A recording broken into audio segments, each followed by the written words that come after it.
This is John from JPC Plumbing and Heating, and I'm giving another tool talk review, this time on the Monument Tools OMAT pack. You get two heat mats in this pack, the 150 by 150 and the 300 by 300. Ideal, this one when your space is a bit cramped, the larger one for obviously when it's not so difficult to put your heat mat in. Been using Monument heat mats since I was at college. They're quite robust, last a bit longer than the Rothenberger ones in my experience. Can take direct flame, but I tend not to do that because it just reduces the lifetime.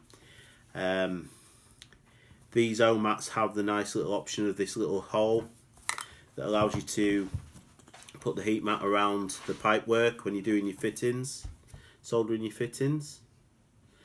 And yeah, the only disadvantages I've had with these is that the stitching's the first thing to go when you catch it with a flame, and then it starts to fray around the edges, but that's just a minor inconvenience. Yeah, typical Monument quality. They last a long time in my opinion, through my experience, and yeah, these are the ones I use in my day-to-day work, so I recommend. So I'd like to thank Tool Talk for the opportunity to test these heat mats out, give a review on them. So thanks again. Bye bye.